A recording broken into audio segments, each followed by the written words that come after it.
Drones are transforming the world of arts and entertainment. Drones perform with artists as diverse as Metallica, Drake, and Cirque du Soleil.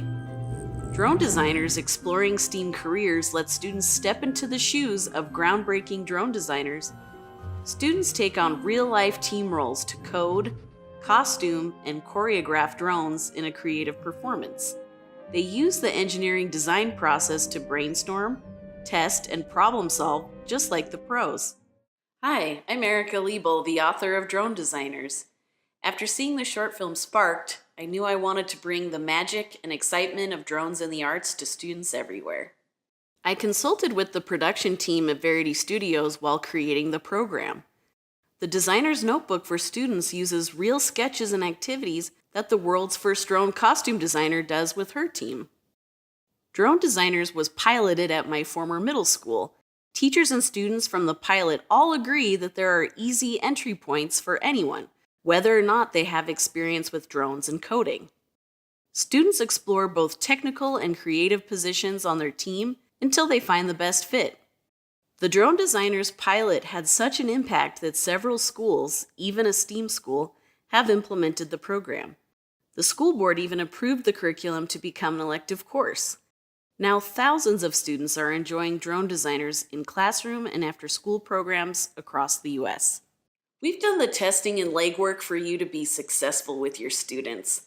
Download a free curriculum sample to test out some of the design activities for yourself, or call a STEM ambassador to learn about starting your own Drone Designers program.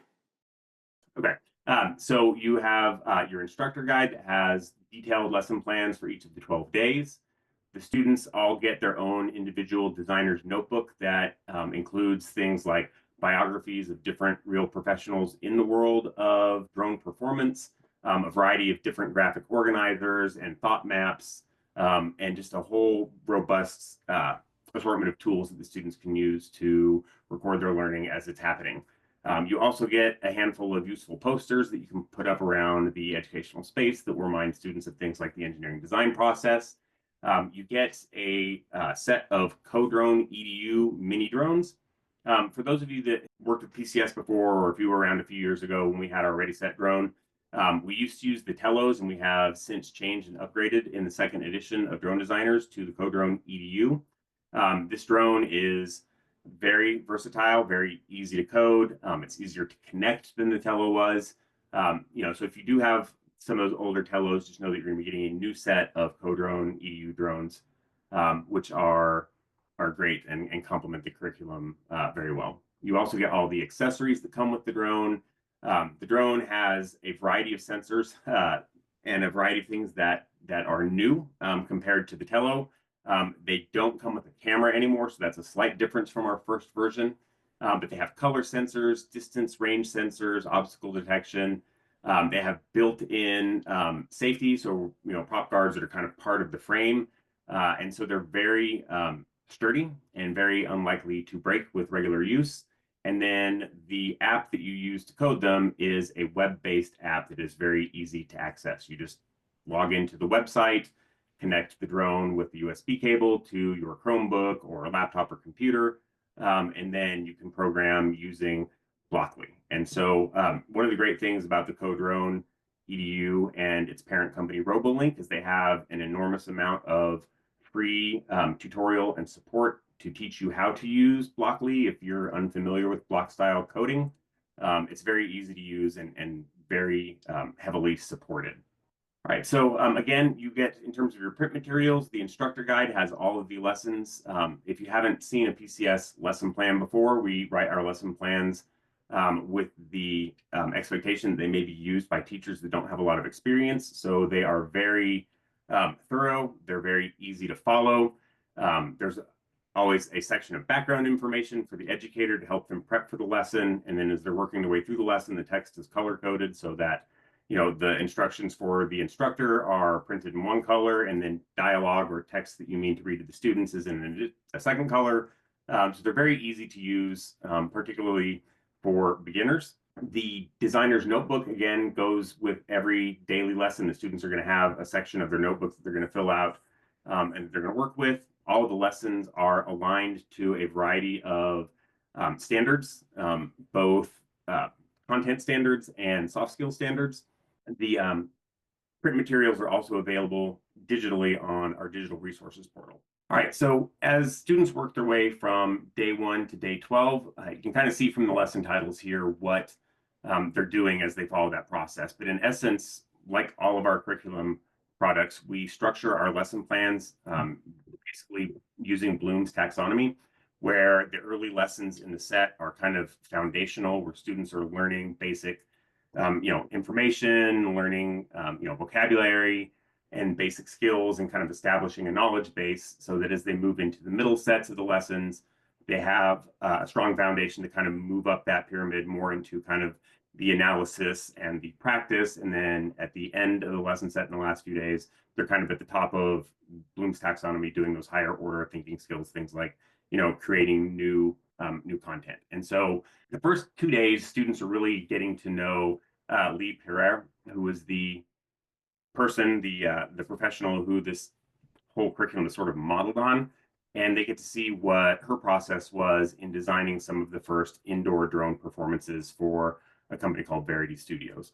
After day 1, students then get into their teams. They do work in teams throughout the rest of the curriculum to design their costume and to create the choreography that they're going to program the drone to dance to. And then in days 4 through 6, they're working on the physical constraints of the drone. They're testing how much weight that it can carry. They're testing different costume design elements to make sure that what they're envisioning will actually work. So there's a lot of trial and error. There's a lot of that iterative design process happening during those days. When they get to day 7, they are shifting their focus from the tech and focusing on the drone to learning about the art of choreography. And so they learn what choreography is. They look at different examples of choreography. In day 8, they look at different kinds of music and how music can inspire different emotional moods that may affect the choreography that they choose.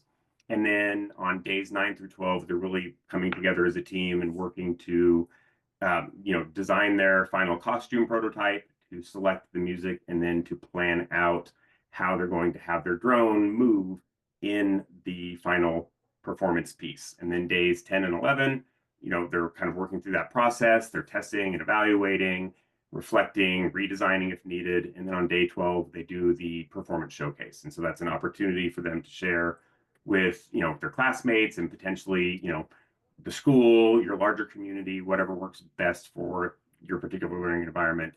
They get to show off what they've learned and what they put together. So very engaging, very exciting, and just a whole lot of fun. So I mentioned the resources portal. In addition to your print materials and all of the hardware and the stuff that you get in your tubs, you also have access to what we call our digital resources portal. On the portal are PDF copies of both your instructor guide and your student notebooks. So if ever you can't find your guide, or you need to have access to those print materials and you can't find the actual print materials, you can access them online.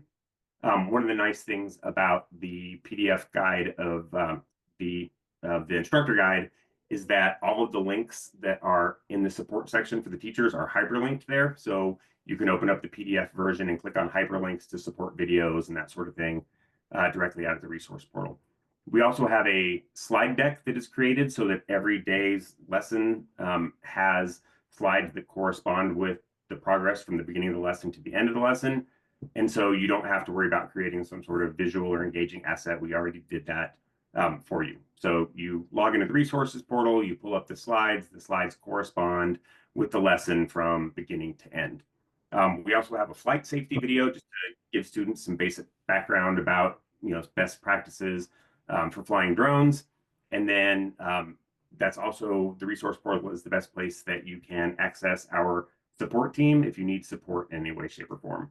At the top of the page, when you log in, there's a tab that will say support. If you click on that, a pop-up comes up. You enter who you are, where you are, what you need help with, and then that's fast-tracked to our support team. All right, and so I mentioned earlier again that the curriculum is aligned to standards, both content standards for grade levels 4 through 8, and then soft skill standards as well. So we focus primarily on the Common Core standards Iowa's Fine Arts Standards, and then looking at Iowa's Universal Career and Tech Ed Standards. And so depending on, again, what context you're in, if you are, being asked to show how what you're doing with this curriculum relates to what its mandated students learn, those standards are provided for you, and you can use those, to kind of support your implementation and to share with, whoever doesn't know exactly what you're doing, to share with them how it relates to what students need to be taught. So to kind of close out the webinar, I mentioned a little bit about the professional development sessions earlier, but these trainings will be 2 full days, and it will be kind of a mandatory piece of your participation if you're awarded drone designers. But these trainings are going to be super fun, they're hands-on, and you should leave with kind of an in-depth understanding of the program and kind of ready to hit the ground running. So it should be pretty valuable time spent. We'll be hosting trainings in each of the 6 regions. I mentioned we don't know the exact locations, but they will be somewhere in each of those 6 regions. If for any reason the date of the training in your particular region doesn't work for you, you're more than welcome to attend a training in any of the regions. And as we mentioned before, there will be a stipend given for these trainings if you're under contract. During that time, that stipend of $320 would go to your employer, otherwise it would go directly to you. And then the training support stipend to cover any kind of travel expenses would be paid to you. You'll receive your materials at the training. So another fun piece of that. And as I mentioned before, we do have the continuing education credit available should you choose to exercise that option. And that would just be at a cost of $55. And we will feed you at these trainings.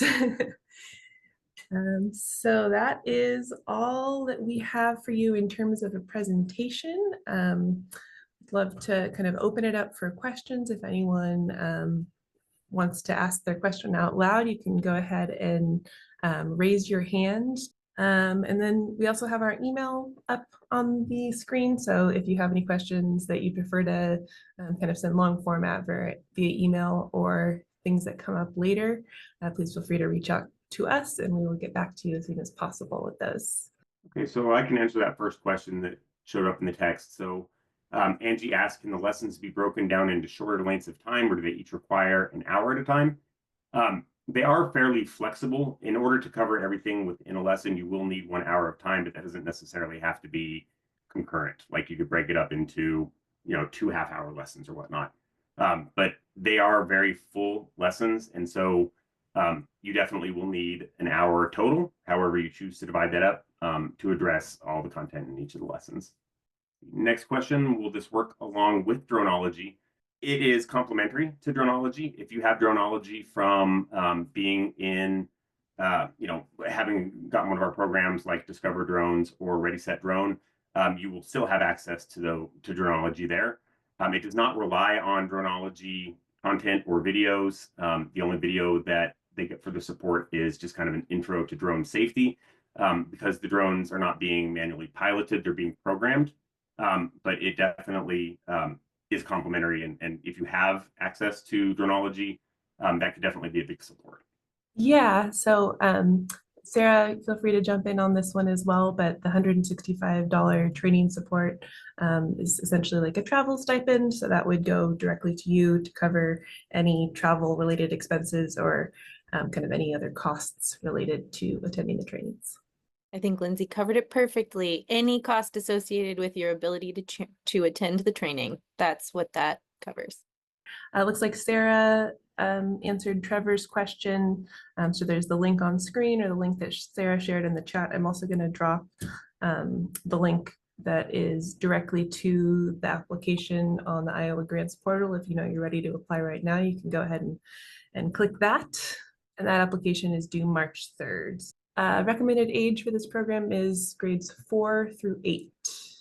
Okay, so looking down at the can you use tablets with these? The platform is available online, but we recommend, it does not work particularly well with tablets. Chromebooks, PCs, Macs are the best way to access those. Karen, go ahead. Okay. We are hiring someone, and we won't know if that person is available to join us for PD. Like, I want to apply for it, but then we would also like this new person to be able to join in with the PD. How can we navigate through that? Can I take this one? Yeah, please. So Karen, there is a place in the application for you to add an educator literally as a placeholder for Okay. that new hire. And then as soon as that person has been identified, you just I'm your regional manager, just like Karen and I know each other, but it's Yeah. for the rest of you. You let your regional manager know.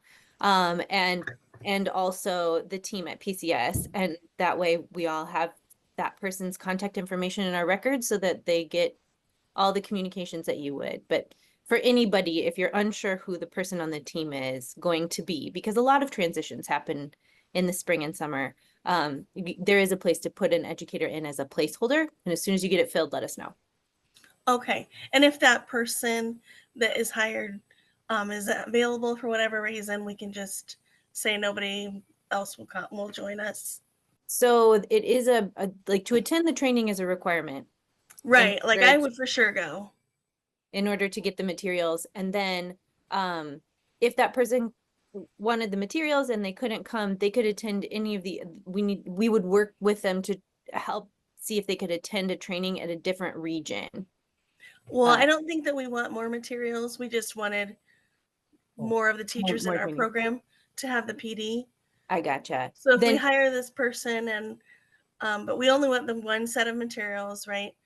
And they, for whatever reason, are not able to attend the PD, then I can just tell you that, I guess, Sarah. Well, since that's a pretty individualized case, we'll talk about that. Okay. Let's cross that bridge when we get there. How's that sound? Okay. Sarah, can I add on? Please, go ahead, Casey. I am Casey Winstry, the Southwest STEM manager, and I just want to bring on that we do have an option on the application this year to check professional development only. So meaning if you don't want the extra materials, you can add the extra educator and click only professional development.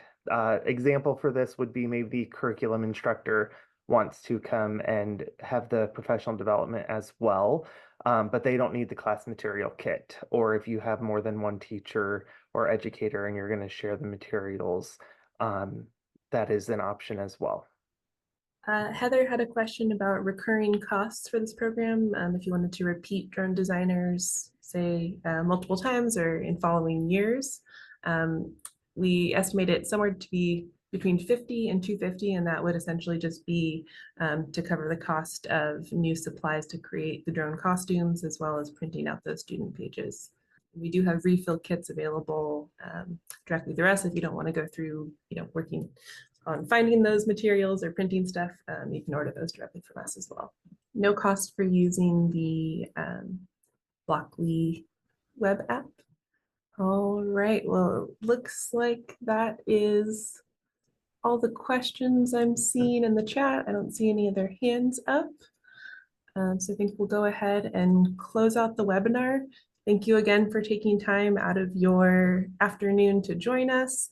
Hopefully we'll get to work with some of you with this program this year. And again, feel free to reach out if you do have any questions that kind of come up later at stemscaleup@adventures.com. We'll make sure to get back to you with those answers.